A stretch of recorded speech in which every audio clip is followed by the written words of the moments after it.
Okay, welcome to another episode of Affordable Housing and Real Estate Investing. Today, we are in the second part of our weekly series for how to become a developer and what it's like to be in the life of a developer. So today, Alvin Hope Johnson and I talk through one of our priorities for the week, which is getting a refinance and all the supporting documents done so that we can refi a property using tax-exempt bonds to retire the existing debt, but also to fund another $14 million of rehab in the budget.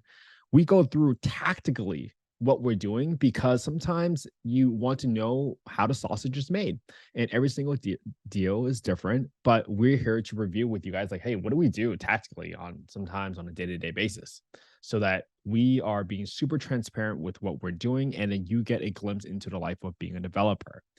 Towards the end of the podcast, towards the middle, we will be going through our priorities for the week, which includes getting all the documents, supporting documents together for one of our lenders and investors.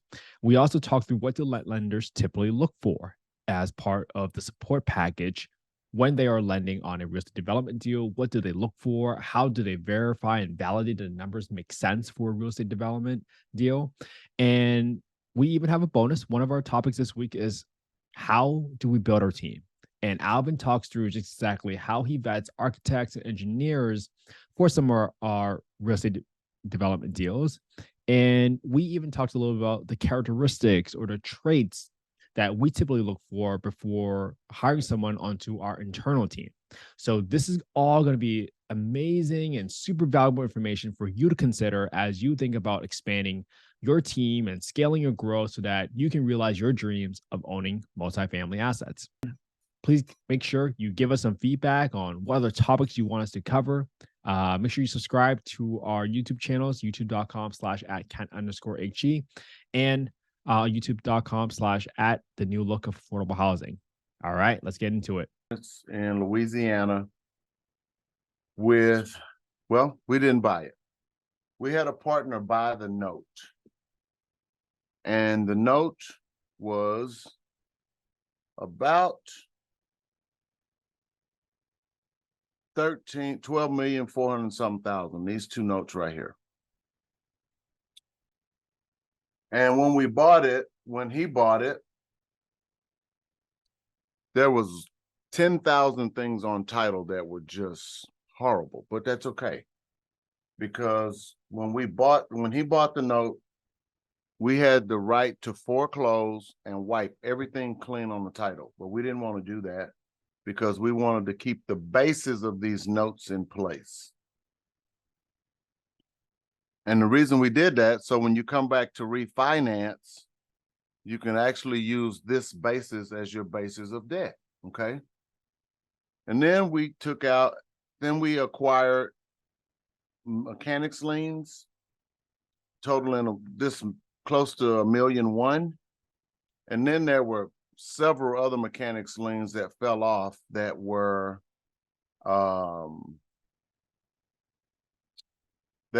expunged because of subscription.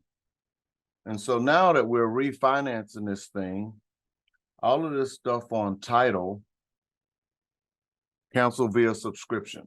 This one, this was a debt, this was a debt, this was a debt, this was a debt.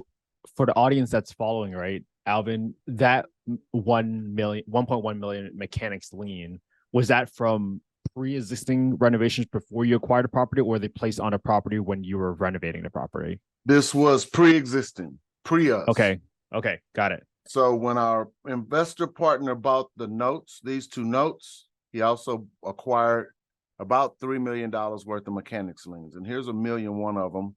And then there are a couple of more that I'm going to add here. Okay.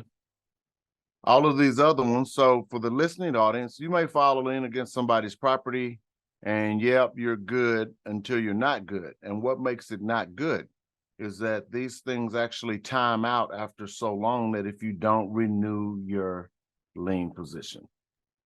Got it. So if the lien holder does not renew it, it gets wiped off. That's correct. Got it. 2007, 2007, 2003, 2003, 2000, even a state tax lien. That was canceled via bankruptcy because this thing was also in bankruptcy when we bought it. we acquired Mm. the bankruptcy judgments as well. Here's another one, council bill subscription. South Bank, those were. And so now the lien holder, our new debt holders, because we are using all of this debt as basis, need me to show them how this is truly debt and what it was used for. Because we're using tax-exempt bonds to finance this, they need to ensure that the tax-exempt bonds are paying off debt incurred by the property for the use of the renovations of the property and not to inure to anybody personally. Because this could have been a lien filed on here by somebody that got paid for work they didn't do. They need us to show that. So what I've done is I've gone back and attached Dropbox links to all of the documents. Because we're using tax-exempt bonds to renovate the property now, right? So the old lien, I think it was like 6 million, so $12 million of debt, that is staying in place, and we expect to use the cash flows from the property to pay down that debt. The new tax-exempt bonds is supposed to be only used for renovations. Am I saying that back correctly? And to retire legitimate debt. Okay. So here's a legitimate debt for $1,075,000. And so what I had to do was attach this lien to it and reference the position on the title so that the attorneys can go, oh, number 8I, Moss Creek, that was that lien I just showed you. And this shows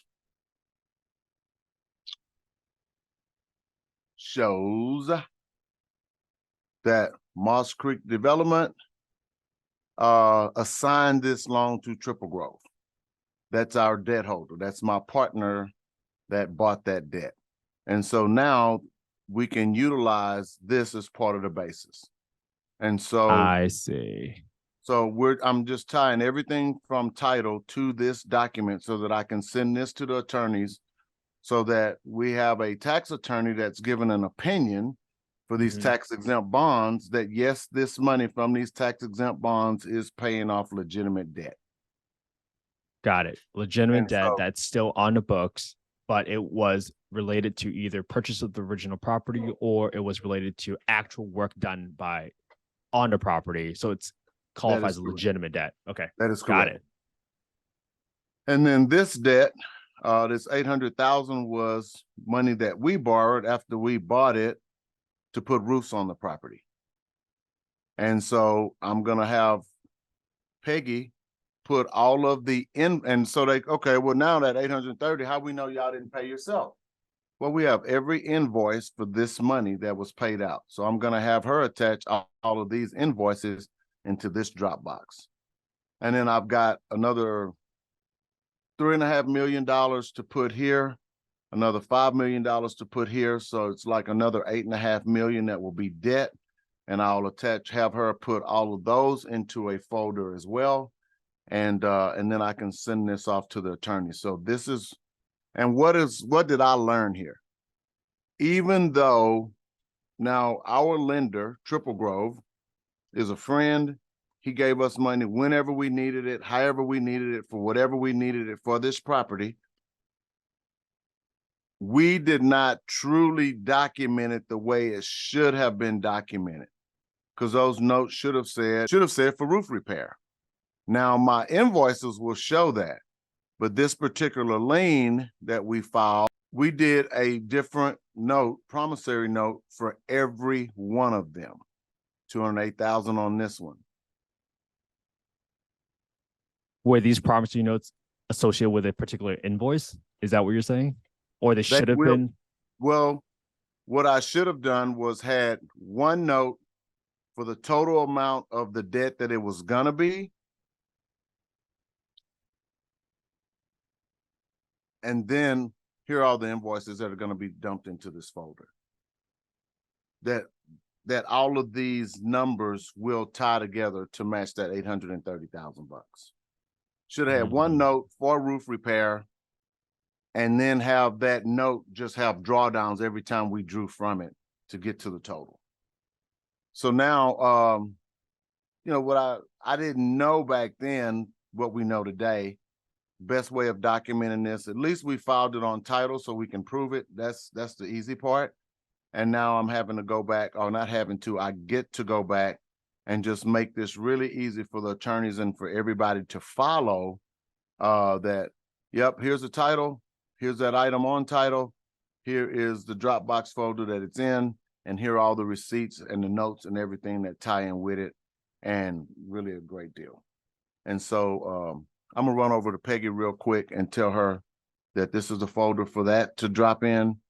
And then I'm gonna have another folder here. I need the amounts for the $3.5 million loan and then the $5.5 million loan. And then I'll put a Dropbox folder for that as well.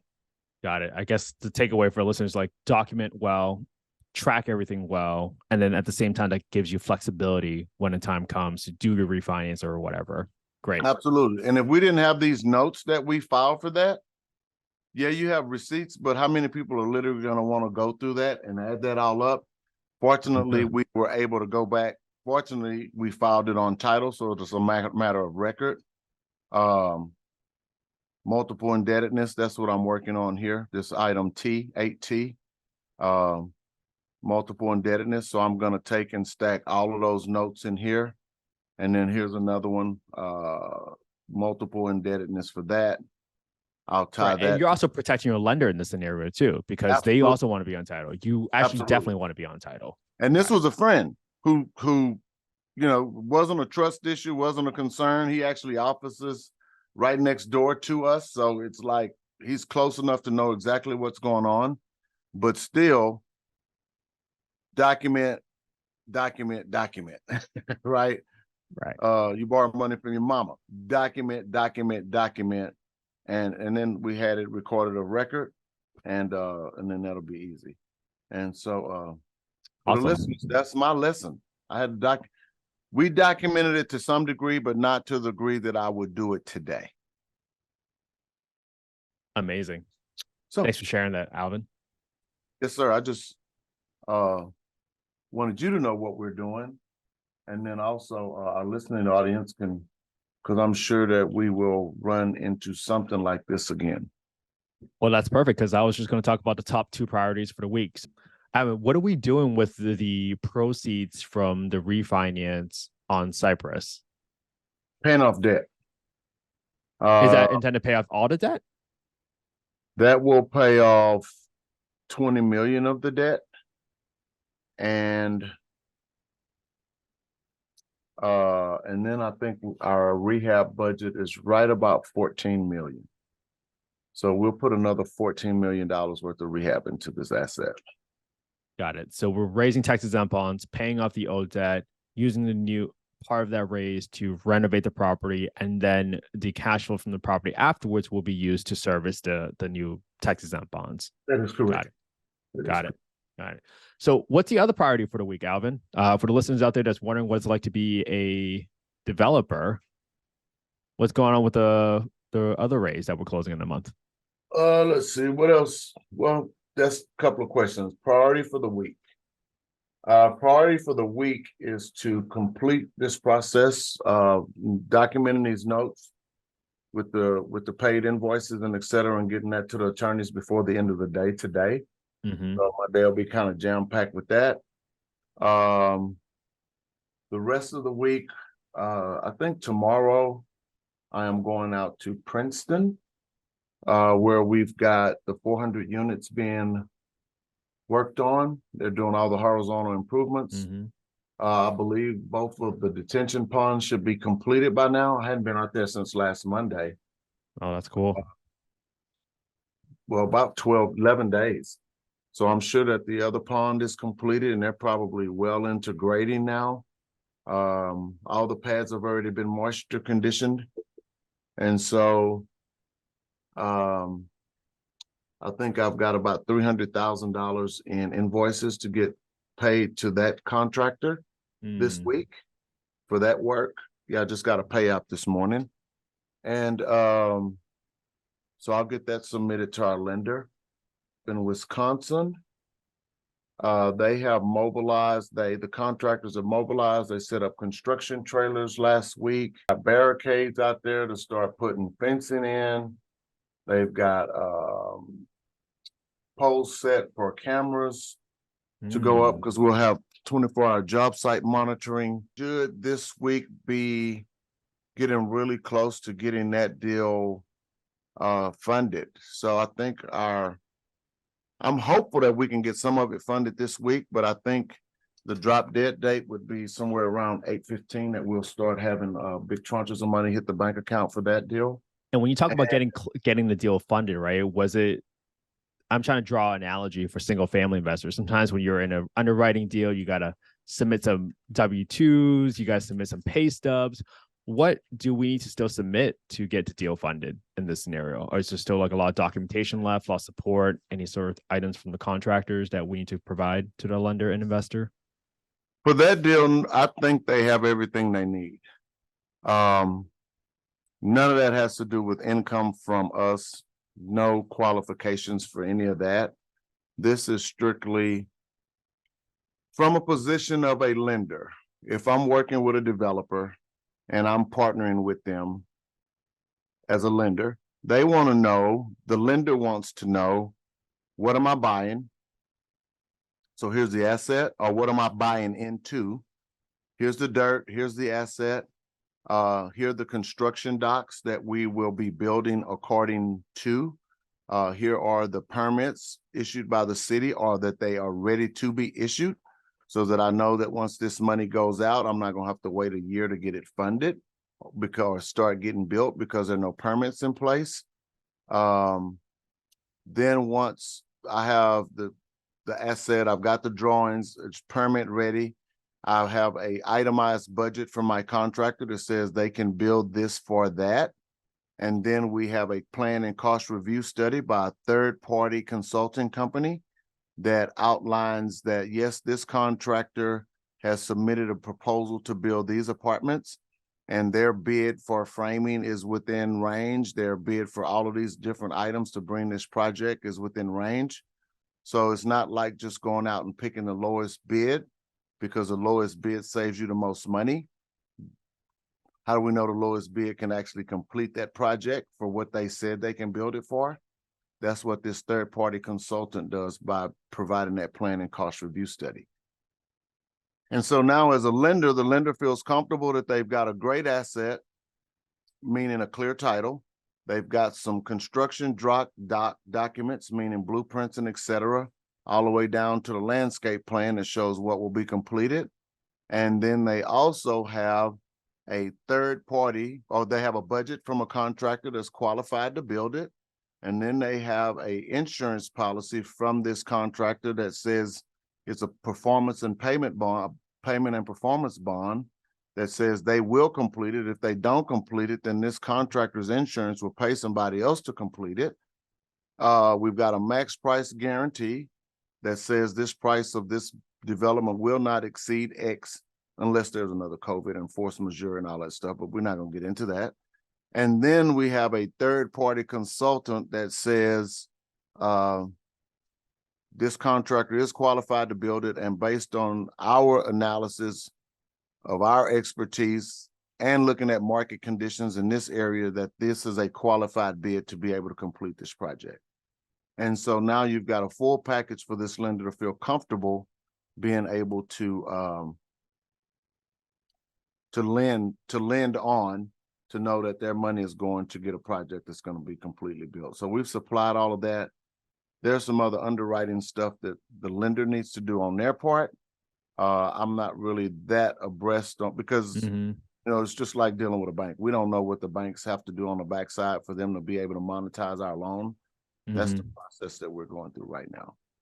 Got it. I think you said it so well. And the theme was that always for a lender, because you're buying new construction, it's just dirt, right? So what are you buying? And you always provided, here's a bid, here's a third party that verified it. Here's something that's going to happen. Here's another third party that's verifying it. And I think that always puts the lender or the investor at better ease, because they know that someone that is unbiased is looking at the project and making sure that what we're saying as a developer is true in of itself, when we're presenting those documents to the That's lender. So thanks for going through that. I think that's going to be, those were so many nuggets in there that people are going to be able to take away and really understand the entire process so that they're going to be less scared about it. Every week, Alvin, I think we want to cover one extra topic that pertains to development. This week, I teed up the topic of building a team for development. And in particular, we wanted to talk about how do you build a team of your engineers, your civil engineer, et cetera, and your architects. Do you have any sort of advice on how to, or in particular, how you vetted your engineers and your architects to include as part of your team for some of the developments that we're currently working on right now? Well, because that's more synergy.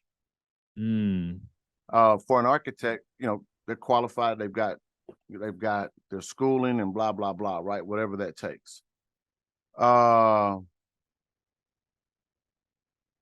Does that mean that just because they're qualified to do it, that they have the foresight or the vision that you have? So for an architect, it really is all about the design and that they have, because there's so many ways to build things, and experience is really a big piece. I wouldn't hire an architect to do apartment building that's only done small little single family houses. That doesn't make any sense. Great Even point. though he has the qualifications to do so. He just doesn't have the experience to do that. Doesn't mean he can't. Just, I'm not willing to take that chance. Engineering is kind of the same thing. I have taken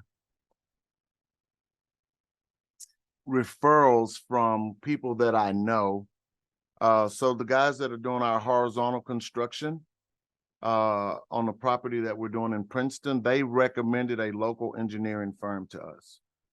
That firm, for me, had the wherewithal to go to the city, knows everybody in the city. They're doing a lot of projects in 2 of the cities that we're working in right now. And because they have that ability to do that, that is who I chose. And I think that's so important, right, Alvin? Like having the relationship with the city, knowing how the bureaucracy works or how the approval process works. That's really important because that could shave a lot of time when you know, like, hey, this inspector will probably ask for this question, or during this review of the plans, they will probably look for these types of items, and you want to be as prepared as possible. Like one example I had was like in San Diego, I met one of the people that reviews the plans, and they were like, hey, work with this architect.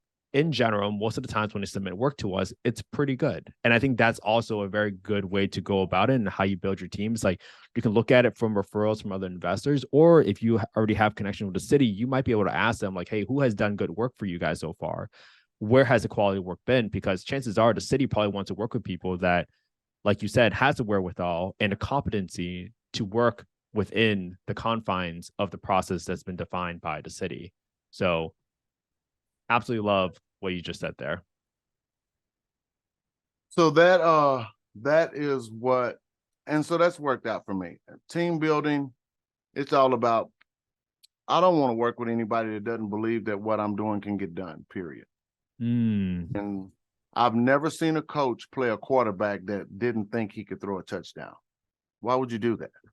Why would you put a guy in a game that don't think he can play?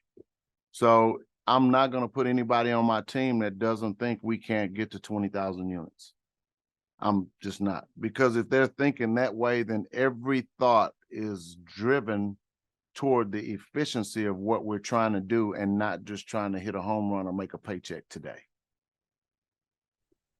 Real simple. That's a great point. That's part of being a leader, Alvin, where you set out a vision and you want to make sure you inspire your team to embrace that vision instead of coming up with excuses on why that vision cannot be accomplished. Because that affects the vibe and the atmosphere of your entire team. If you have, I won't say negativity, toxicity, but it's resistance. And when you put in more resistance, you're making what might be a difficult objective even more difficult. Good, that's correct. You just talked a lot about synergies and make sure that people believe in the vision. Are there any, you've been in this industry for a while, you've seen what makes someone successful in real estate. are there any traits or characteristics that you typically look for before hiring someone on your team, either as a third-party contractor or as someone on your team? What have you seen to be the characteristics that help people stand out and be successful in real estate? Probably not just real estate, but probably in any endeavor. And being a third party vendor is totally different than being on our team.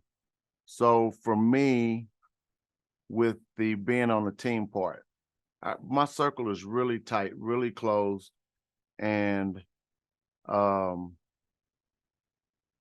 there has to be someone like a Kent He or Darren Stover that has exhibited the ability to want to be a part of the team, to want to add value, not just to what we're doing, but to enhance my life. Because that's how I am with everybody around me. Kent, you came to me and all you wanted to do was show that you could add value. I mean, here we are doing podcasts. Here we are doing all of this stuff to help everybody around us in these communities, right? That's a big deal for me. And because you're willing to do that for everybody else, then I know that's what you would be willing to do for this team, because everything I do here doesn't just benefit me, it benefits the people on this team. From a third party vendor perspective, it's not just price, it's the ability to want to help. It's the ability to want to carry the torch, because with some of these vendors, fast pay make fast friend, right? But sometimes there's not fast pay. I'm sitting here right now answering an email to one of our lenders who hasn't released the draw from last month from the guys that are doing our horizontal construction. Oh, now I see why. So I got a question for him. But what if that vendor didn't have the ability to carry that $120,000 from last month? He'd be already pulled off the job. And so it's a belief that they have to have, again, in what we're doing and in us. Because if they don't have that, then he would require 25 or 30% down to get started and all this crap. And then the first time his payment is 5 hours late, he's pulling off the job. Well, that doesn't behoove anybody, because it's not me holding the money up, it's our lender, and there are just a couple of things they need us to do to get it right, and we'll get it right, and then they'll release the money, and then everybody's happy again, right? So it's more than just the price, it's more than just the ability to do the work, it's really more about attitude. And I think that attitude goes personally with the ability to be on our team, either as a vendor or as part of our team. And then the willingness to get along with everybody else that's on the team, because everybody that's on the team is valuable to some regards. And if you can't get along with the other people that are here, then that's not going to work for me, because I'm not going to kick anybody out just because a new guy comes around. Because Exactly. then you don't build anything. And then, like you, Kent, you and your wife, you and Tina, y'all flew out here, hung out with us the weekend. You did that just to build more of a relationship. Not many people are willing to do that. Darren did the same thing. He called me one day, and the next day he was sitting in front of me in my office for lunch. Like, flew here for lunch. And now anybody can pull up and do that, but trust me, the meters go up, right? The BS go way up. What you doing here? Don't do that. But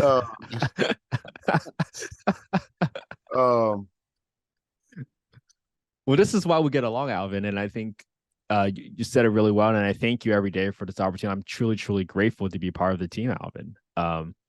I really believe in what we're doing, and I'm going to do everything in my power to make that vision come true. Plug in wherever the team needs help, and make sure that I'm not coming in here to try to change everything, but rather just to offer different perspective and see where now we can do what we're doing already, but a little bit better, and do more of what's already been working. So I think that's been really, really cool to be a part of. And I thank you every day for letting me to share your vision, share your mission, and be able to talk about it. And I'm so proud of it when I talk about it. I'm just like, hey, we're going to put 20,000 units in 5 years. Some people will be like, that's crazy. And I'd be like, just watch us. Right. Just watch us. And just And guess what? Even if we don't hit 20, 25,000 ain't bad. 25,000 ain't bad. And the beauty of it is that we're not doing this for only the betterment of ourselves. Here we are putting all this information out, letting people know that the reason Springboard RA exists is to help other aspiring real estate investors realize their dream of owning multifamily assets. And we want to help them. That's it. And I think that when your intentions are as pure as they are, I think people really see through that. And that's how we've been able to build such a great team of not internal folks, but also external third-party vendors that believe in our mission and aren't going to be extremely difficult. Now, we're still going to get them paid because that's very, very important. But sometimes these things happen. And I think that's where people really need to understand in development, things will pop up all the time, just like the issue that we're running into right now, where, hey, they didn't release a draw for some reason. So you got to, when that problem comes up, you have to block and tackle it, solve it, and then get people solved. Like there's no playbook exactly for what might happen because every lender is a little different for every single case and for every single project. But when you have a team like us that is committed to your success, that's what's going to help you become successful. That's what Springboard RA is here for. So, no, this is cool, man. Alvin, I love this conversation. I think this is like the second of our weekly podcast series of life of being a developer. So this is going to be really fun for us to kind of keep going and really kind of open up the doors and crazy amount of transparency to the public so that you actually understand what it takes to become a developer. Because sometimes it's not all unicorns and rainbows. It's never always unicorns and rainbows. But that's okay. They're still out there. Just because they're not forefront, there's still unicorns and rainbows out there. That's right. And sometimes we just got to be able to pick our vision up beyond what we see right here to keep our eye on those rainbows. Yeah.